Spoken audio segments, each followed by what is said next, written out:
बहादुर साहब सन जिन्हां ने इस खित्ते सब तो पहला गुरु नानक साहब की जिहड़ी चली आउंदी एक पद्धति सी उहदे अनुसार उहदा विरोध कीता।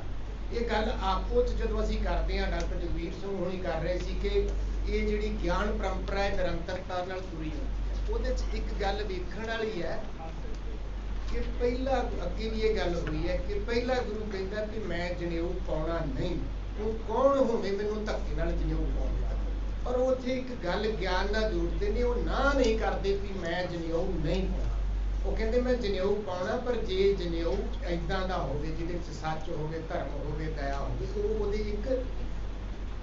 एक तरह का ਉਹਦੇ ਲਈ ਇੱਕ ਉਹ ਸਿਰਜਦੇ ਨੇ ਕਿ ਇਸ ਤਰ੍ਹਾਂ ਦੇ ਕ੍ਰਾਈਟੇਰੀਆ ਦਾ ਮੈਨੂੰ ਜ਼ਰੂਰਤ। ਔਰ ਉਸੇ ਪद्धति ਤੇ ਅੱਗੇ ਆ ਕੇ ਤੇ ਨੌਵਾਂ ਗੁਰੂ ਸਾਡਾ ਉਹ ਕਹਿੰਦਾ ਕਿ ਮੈਂ ਜਨੇਊ ਲਾਉਣਾ ਨਹੀਂ।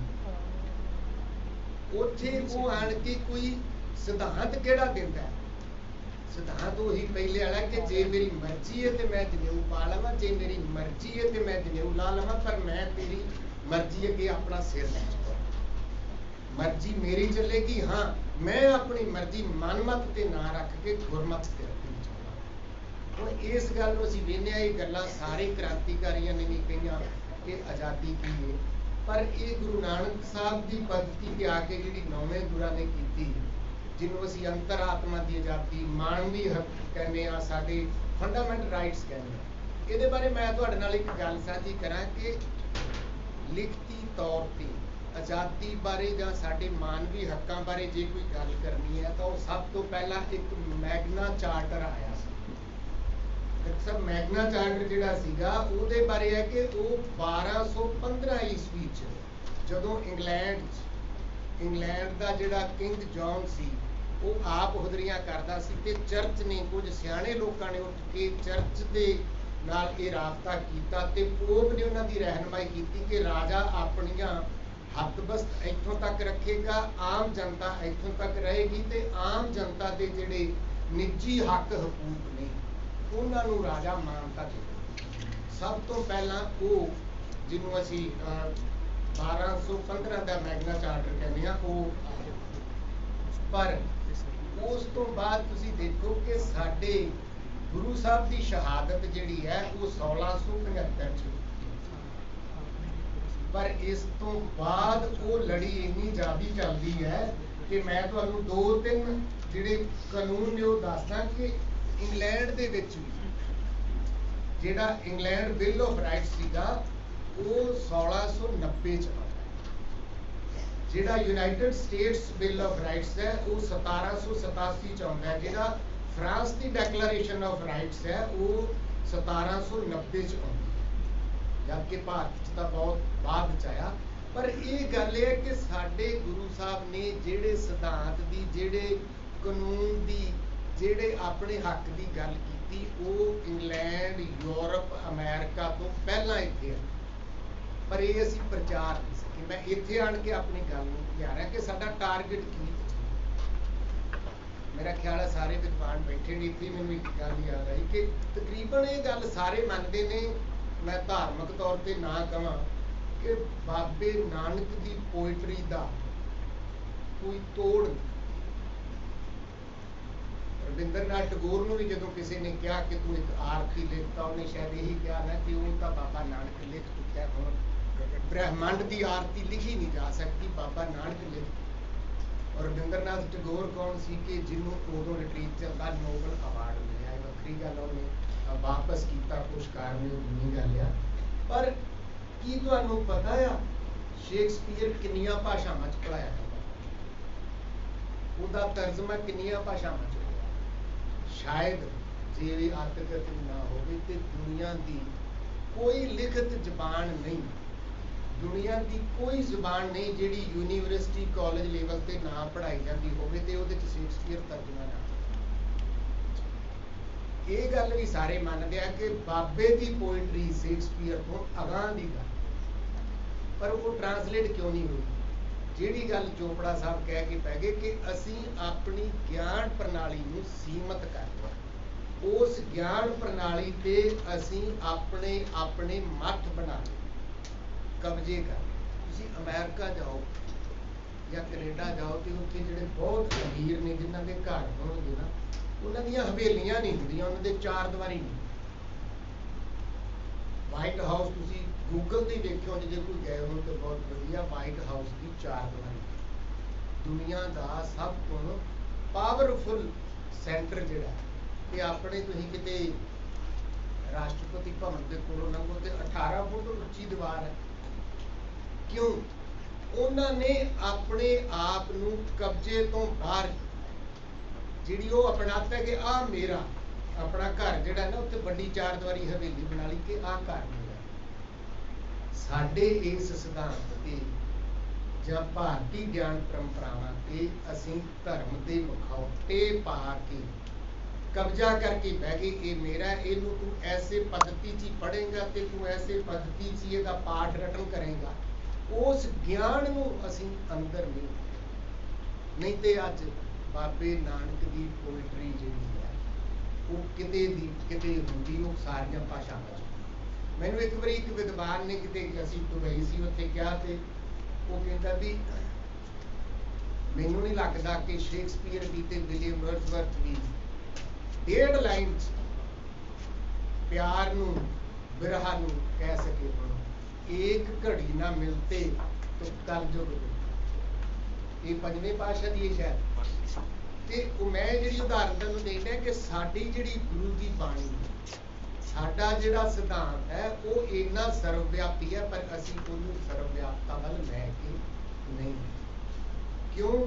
ਕਿਉਂਕਿ ਅਸੀਂ ਉਹਦੇ ਤੇ ਕਬਜ਼ਾ ਕਰ ਲਿਆ। ਮੈਂ ਇਸੇ ਕਰਕੇ ਤੁਹਾਡੇ ਨਾਲ ਇਹ ਗੱਲ ਕਰ ਰਿਹਾ ਕਿ ਟਾਰਗੇਟ ਇਹ ਅਚੀਵ ਕਰਨ ਦੀ ਲੋੜ ਹੈ ਕਿ ਉਸ ਹੱਦ ਤੋਂ ਪਰਾਂ ਜਾਈਏ, ਇਹਨੂੰ ਵੇਖੀਏ ਕਿ ਜਿਹੜੀ ਗੱਲ ਗੁਰੂ ਸਾਹਿਬ ਨੇ ਸ਼ੁਰੂ ਕੀਤੀ ਸੀ ਉਹ ਸਾਡੇ ਤੋਂ ਬਾਅਦ ਯੂਰਪ 'ਚ ਹੋਈ ਹੈ, ਉਹ ਸਾਡੇ ਤੋਂ ਬਾਅਦ ਅਮਰੀਕਾ 'ਚ ਹੋਈ ਹੈ।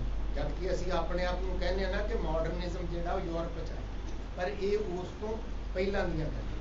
ਇਸੇ ਤਰ੍ਹਾਂ ਇਹਦੇ ਨਾਲ ਇੱਕ ਗੱਲ ਯਾਦ ਆਉਂਦੀ ਹੈ, ਜਦੋਂ ਗੁਰੂ ਨਾਨਕ ਦੇ ਸਿਧਾਂਤ ਦੀ ਗੱਲ ਕਰਦੇ ਹਾਂ, ਤਕਰੀਬਨ ਮੈਂ ਅਗਰ ਗਲਤ ਨਾ ਹੋਵਾਂਗਾ ਤਾਂ ਕੋਈ ਧਰਮ ਗ੍ਰੰਥ ਜਿਹੜਾ ਆ ਉਹ ਔਰਤ ਨੂੰ ਬਰਾਬਰੀ ਬਾਬੇ ਨਾਨਕ ਤੋਂ ਬਾਅਦ ਦੀ, ਪਹਿਲਾਂ ਤਾਂ ਨਹੀਂ ਕਿਤੇ ਹੈ ਜੀ। ਘੱਟੋ ਘੱਟ ਗਿਆਨ ਪਰੰਪਰਾ ਜਿਹਦੀ ਗੱਲ ਡਾਕਟਰ ਜਗਬੀਰ ਸਿੰਘ ਹੋਣਾ ਨੇ ਕੀਤੀ, ਮੇਰੇ ਤੋਂ ਵੱਡੇ ਨੇ, ਸ਼ਾਇਦ ਇਹ ਗੱਲ ਥੋੜੀ ਜੀ ਹੋਰ ਤਰ੍ਹਾਂ ਹੋਵੇ, ਪਰ ਉਸ ਭਾਰਤੀ ਗਿਆਨ ਪਰੰਪਰਾ 'ਚ ਵੀ ਔਰਤ ਨੂੰ ਪੈਰ ਦੀ ਜੁੱਤੀ ਵੇਖ ਕੇ ਆਖਿਆ। ਇਹ ਬਾਬਾ ਨਾਨਕ ਸੀ ਜਿਹਨੇ ਸਭ ਤੋਂ ਪਹਿਲਾਂ ਧਾਰਮਿਕ ਤੌਰ ਤੇ ਔਰਤ ਨੂੰ ਬਰਾਬਰੀ ਦਾ ਦਾਅਵਾ। ਹੁਣ ਇੱਥੇ ਹੀ ਅੱਜ ਅਸੀਂ ਤੁਸੀਂ ਪਿੱਛੇ ਹੀ 8 ਮਾਰਚ ਨੂੰ ਵੂਮਨ ਡੇ ਮਨਾ ਚੁੱਕੇ ਹੋ। ਬਾਬੇ ਨਾਨਕ ਨੇ ਤਾਂ ਬਹੁਤ ਚਿਰ ਪਹਿਲਾਂ ਮਹਿਲਾ ਦਿਵਸ ਮਨਾਤਾ ਸੀ, ਪਰ ਅਸੀਂ ਬਾਬੇ ਨਾਨਕ ਦੇ ਨਾਂ ਤੇ ਨਹੀਂ ਮਨਾਉਂਦੇ, ਕਿਉਂਕਿ ਮਹਿਲਾ ਦਿਵਸ ਤਾਂ ਹੋਇਆ ਹੀ 1903 ਤੋਂ ਸ਼ੁਰੂ ਹੈ, ਜਦੋਂ ਲੀਗ ਨੇ ਇਹ ਸ਼ੁਰੂ ਕੀਤਾ ਉਸ ਤੋਂ ਬਾਅਦ। ਔਰ ਇਹਦੇ ਨਾਲ ਮੈਂ ਇੱਕ ਗੱਲ ਹੋਰ ਜੋੜ ਦਿਆਂ, ਕਿਉਂਕਿ ਵਿਰਕ ਸਾਹਿਬ ਬੈਠੇ ਨੇ, ਮੈਂ ਉਸ ਖਿੱਤੇ 'ਚੋਂ ਆ, ਉਸ ਧਰਮ ਤੋਂ ਆ ਕਿ ਗੁਰੂ ਗੋਬਿੰਦ ਸਿੰਘ ਨੇ ਜਦੋਂ ਅੰਮ੍ਰਿਤ ਛਕਾਇਆ ਸੀ ਤੇ ਉਦੋਂ ਬੀਬੀਆਂ ਨਹੀਂ ਸੀ, 5 ਸਿੰਘ ਸੀ।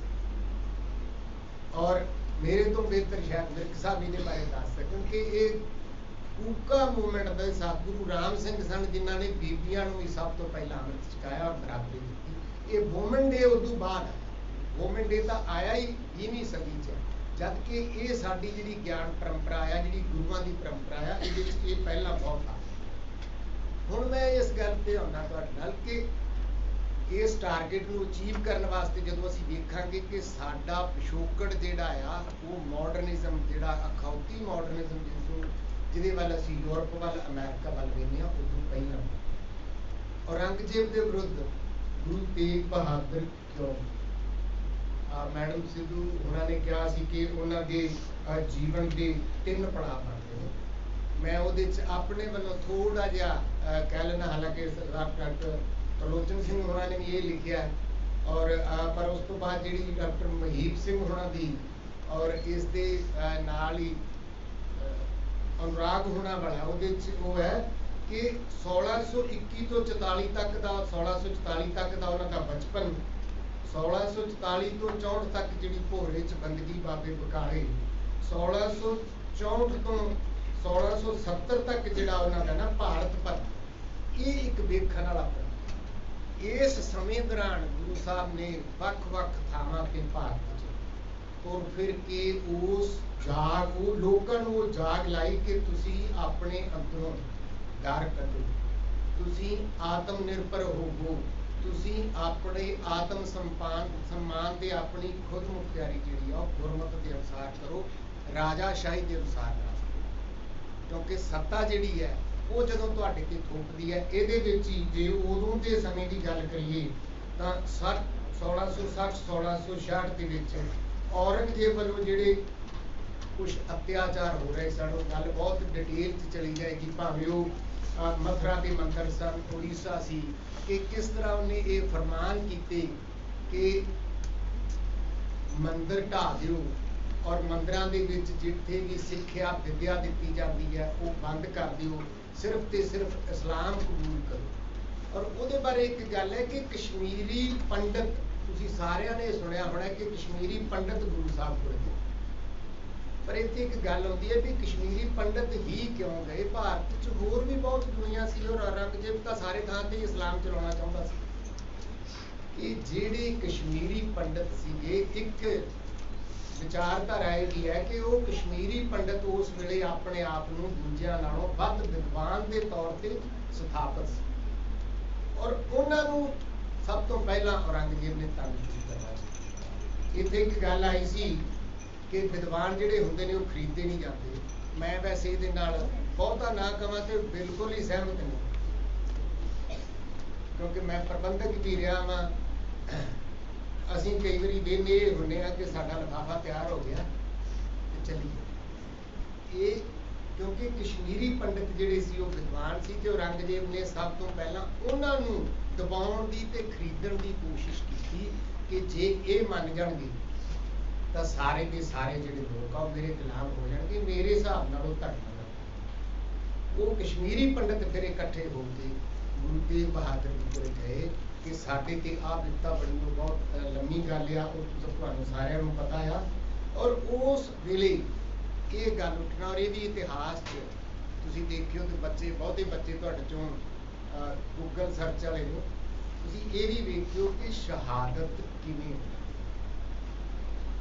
ਇਹ ਦੁਨੀਆ ਦੀ ਪਹਿਲੀ ਮਿਸਾਲ ਹੈ ਕਿ ਜਿਹਦਾ ਸਿਰ ਕਲਮ ਹੋਣਾ ਸੀ ਉਹ ਚੱਲ ਕੇ ਕਾਤਲ ਕੋਲੇ, ਨਹੀਂ ਤੇ ਹੁੰਦਾ ਕੀ ਹੈ ਕਿ ਮਾਰਨ ਵਾਲਾ ਧਾੜ ਵੀ ਆਉਂਦਾ। ਇੱਥੇ ਜਿਹੜਾ ਮਰਨ ਗਿਆ ਸੀ ਨਾ, ਉਹ ਗਿਆ ਸੀਗਾ ਕਿ ਦੱਸ ਤੂੰ, ਮੈਂ ਤੇਰੀ ਈਨ ਨਹੀਂ ਮੰਨਦਾ, ਤੂੰ ਮੈਨੂੰ ਕਰਕੇ। ਇਹ ਜਿਹੜਾ ਉਸ ਸ਼ਹਾਦਤ ਦਾ ਲਸਾਨੀਪਨ ਹੈ ਨਾ, ਉਹ ਇਹ ਹੈ ਕਿ ਗੁਰੂ ਸਾਹਿਬ ਖੁਦ ਚੱਲ ਕੇ ਗਏ, ਔਰ ਉਹਦੇ ਪੜਾਵਾਂ ਬਾਰੇ ਬਹੁਤ ਗੱਲ ਹੋਈ ਹੈ। ਉਸ ਪੜਾਅ ਕਿੰਨੀ ਵਾਰੀ ਉਹ ਕਿਵੇਂ ਗਏ ਉਹ ਬਹੁਤ ਲੰਮੀ ਗੱਲ ਹੋ ਜਾਏਗੀ, ਪਰ ਇਹਦੇ 'ਚ ਗੁਰੂ ਸਾਹਿਬ ਦੇ ਸਿਧਾਂਤ ਤੇ ਅਟੱਲ ਰਹਿਣ ਵਾਸਤੇ ਸਾਨੂੰ ਆਪਣੇ ਮਨਾਂ ਦੇ ਦਰਵਾਜ਼ੇ ਵੀ ਖੋਲ੍ਹਣੇ ਪੈਣਗੇ।